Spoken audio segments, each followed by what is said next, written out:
वो वालिद हर पॉसिबल जुल्म जो आप सोच सकते हैं वो करता है, और फिर इस डर से और खौफ से कि बच्ची भाग ना जाए उसका पाँव काट देता है।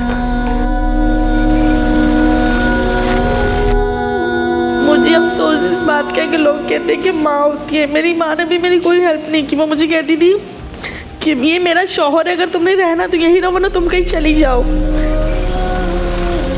मुझे हर रोज़ जीता और मरता देखती थी, लेकिन मेरे लिए कुछ नहीं किया उन्होंने। फिर उन्होंने मुझे कहीं और ला के डाला। वहाँ पे भी मेरे साथ इतना बुरा सलूक करते थे, उसी इदारे में भी। वहाँ पे भी मेरी इज्जत के साथ खेलते। अगर मैंने यही ज़िंदगी जीनी है तो मैं मर जाती हूँ। मुझे गाड़ी के नीचे, मैं किसी गाड़ी के नीचे आ जाती हूँ, या फिर मुझे वहीं छोड़ कर आ जाए।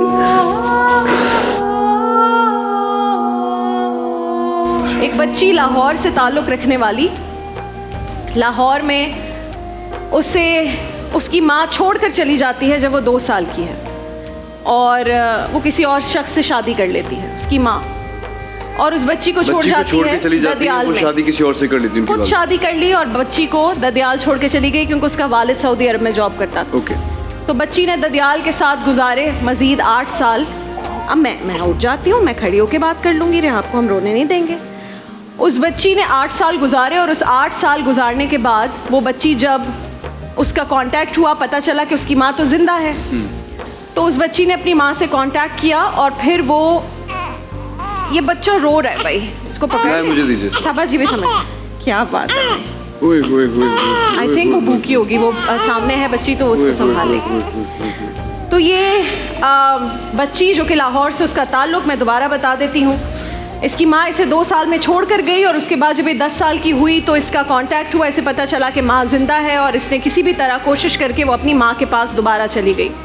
जब माँ के पास दोबारा जाती है तो माँ के घर में नाचा की जो भी सूरत हाल थी, वो उस बच्ची को अपने मियाँ, जो कि दूसरा मियाँ था, उस बच्ची का स्टेप फादर था, उसके पास छोड़कर वो दोबारा घर से भाग जाती है, और वो बच्ची अब ज़िंदगी गुजारती है अपने स्टेप फादर के साथ।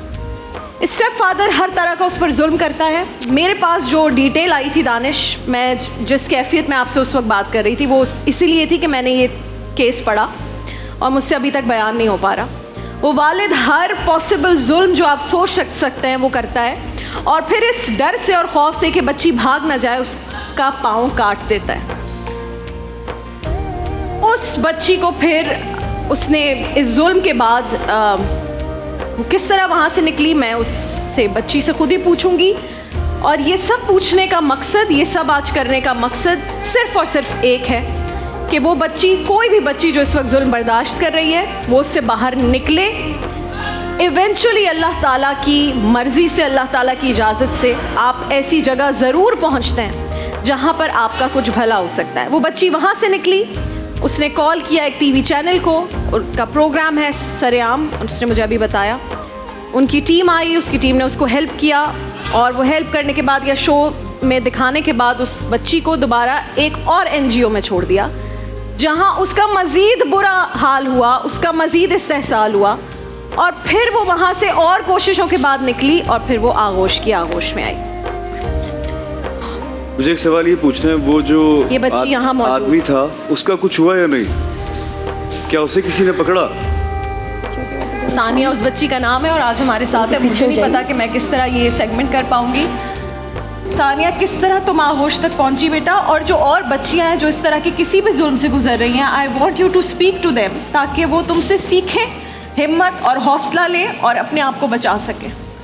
मैंने वो एक, जहाँ पे मैं रहती थी तो वहाँ पे एक लड़की थी, उसने मेरी हेल्प की। उन्होंने चैनल का नंबर दिया मुझे, तो मैंने सरेआम से रब्ता किया, तो वो मुझे वहाँ से लेकर आए। लेकिन मुझे अफसोस इस बात का कि लोग कहते हैं कि माँ होती है। मेरी माँ ने भी मेरी कोई हेल्प नहीं की। वो मुझे कहती थी कि ये मेरा शौहर है, अगर तुमने रहना तो यही रहो, वरना तुम कहीं चली जाओ। मैं इसको नहीं छोड़ सकती क्योंकि मैंने इससे शादी की है। तो मुझे हर रोज़ जीता और मरता देखती थी, लेकिन मेरे लिए कुछ नहीं किया उन्होंने। मैंने इसलिए इतना बड़ा कदम उठाया घर से निकलने का कि मैं मज़ीद और नहीं वहाँ रह सकती थी। फिर उन्होंने मुझे कहीं और ला के डाला। वहाँ पे भी मेरे साथ इतना बुरा सलूक करते थे, उसी इदारे में भी। वहाँ पे भी मेरी इज्जत के साथ खेलते थे, मुझे इतना नोचते थे। तो मैंने उन लोगों को कहा, फिर सरेआम फिर शान रमज़ान में उन्होंने मुझे बिठाना था, तो मैंने उनसे कहा अगर मैंने यही ज़िंदगी जीनी है तो मैं मर जाती हूँ, मुझे गाड़ी के नीचे, मैं किसी गाड़ी के नीचे आ जाती हूँ, या फिर मुझे वहीं छोड़ कर आ जाए।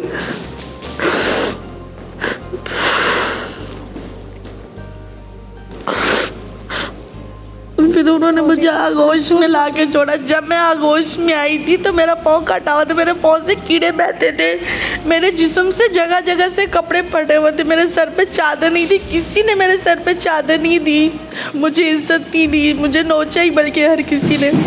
एक वाहिद आगोश था जिससे मुझे अपनी आगोश में लेके मुझे इज्जत दी। मेरे पाँव के 5 ऑपरेशन करवाए। I'm so sorry।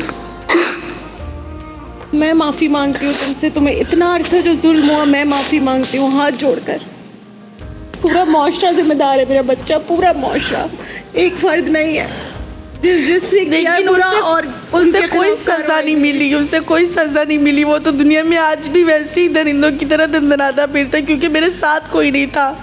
कुछ किया पुलिस तक समझ ही गए? कोई FIR वगैरह हुई, नहीं हुई? इकरारुल हसन के साथ तो पुलिस गई थी, लेकिन वो पता नहीं क्या हुआ उसके बाद, तो ज़ाहिर है हमें तो नहीं बताना, क्योंकि वो लाहौर में था। गए थे आप? पुलिस को लेके गए थे। कुछ FIR हुई, नहीं हुई? पता नहीं क्या हुआ उसके बाद, हम क्योंकि वो लाहौर में था ना, ज़ाहिर सी बात है, आउट ऑफ सिटी था। मैं इस शो के तवज्जुद से इस वक्त, क्योंकि मुझे पता है कि ये पॉसिबल है, मैं इस वक्त जो CM पंजाब है मरियम नवाज़ साहिबा, वो औरतों के हुकूक़ के लिए बहुत बढ़ चढ़ कर काम करती हैं। और मैं इस वक्त आपसे अपील करती हूँ मरियम साहिबा, आपसे, आपकी पूरी टीम से, कि मेरी इस ट्रांसमिशन के ख़त्म होने से पहले आप सानिया को उसका इंसाफ दिलाएं। खुद सेफ है, अब आगोश में आ गई है, लेकिन उस शख्स का क्या जो दंदनाता फिर रहा है, क्या नाम है उसका? नाम लो, मैं कहती हूँ नाम लो उसका, नाम लो। He should be ashamed of himself. नाम लो उसका, बताओ कौन है वो शख्स? वो मेरे स्टेप फादर हैं, उनका नाम है मुस्तफ़ा। लेकिन मैं तो अब आगोश में आ गई, मुझे क्या लेना देना, वो कुछ भी करें, जो भी करें। उसको तो किसी और के साथ ना करें। सानिया को 10 साल हो गए मेरे पास, मुझे 10 साल हो गया आगोश में, लेकिन मैं आगोश में सबसे कुछ जो मुझे अल्लाह ताला ने माँ दे दी, वो माँ नहीं थी तो क्या हुआ, ये माँ है। वहाँ 50 माएँ जो मेरी माएँ मेरे लिए दुआ करती हैं, मैं उनके साथ रहती हूँ, खुश रहती हूँ उनके साथ। मेरे पाँव के 5, जब मैं आई थी तो मेरे पाँव से इतनी गंदी बदबू आती, कीड़े बहते थे, कोई भी मेरा हाल देखने को तैयार नहीं था। लेकिन वाहिद ये थी जो मेरे पास बैठ के मेरा कीड़े साफ़ करती थी, मेरा पाँव देखती थी। तो फिर डॉक्टर के पास लेके गई तो डॉक्टर का जहर तो ऊपर तक फैल गया है, अगर आप इससे ना लेकर आती तो ये मर जाती। फिर मेरे पाँव के 5 ऑपरेशन हुए, उन्होंने टांग काट दी आगे से मेरी। फिर लेकिन अब मैं वॉकर से चलती हूँ, लेकिन बेहतर हूँ, खुश हूँ मैं आगोश में। सबा जी, इसको हम वो नहीं लगवा सकते जो लिम्ब जो आर्टिफिशियल? लगवाई थी मैंने, असल में इसका ना वेट ज़्यादा हो गया तो वो टूट गई। अच्छा, वेट बर्दाश्त नहीं कर सकी इसका वेट काफ़ी, क्योंकि एक्सरसाइज वगैरह नहीं है, इस वजह से इसका वेट ज़्यादा हो गया है जी। और ये असल में जब आई थी तो डिप्रेशन में काफ़ी ज़्यादा साइकेट्रिक इसको इश्यूज़ थे, तो इसका इलाज वगैरह करवाया, तो उसको कुछ ऐसी मेडिसिन दी, इसको एंटीबायोटिक बहुत दी, क्योंकि इसका पूरा 1 साल इसका पैर का इलाज चला है, क्योंकि इसको गैंग्रीन था, तो उसके 5 ऑपरेशन हुए हैं। तो वो एंटीबायोटिक की वजह से इसका काफ़ी वेट बढ़ गया, इतना वेट नहीं था इसका, तो वो जाहिर सी बात है उसका पैर नहीं बर्दाश्त कर पा रहा। वॉकर से सही माशाल्लाह 5 टाइम की नमाज, इसको कलमा भी नहीं आता था जब आई थी, इसको माशाल्लाह कुरान शरीफ पढ़ा है, अब इतना पढ़ लेती है, ये उर्दू लिख लेती है, इंग्लिश पढ़ लेती है माशाल्लाह।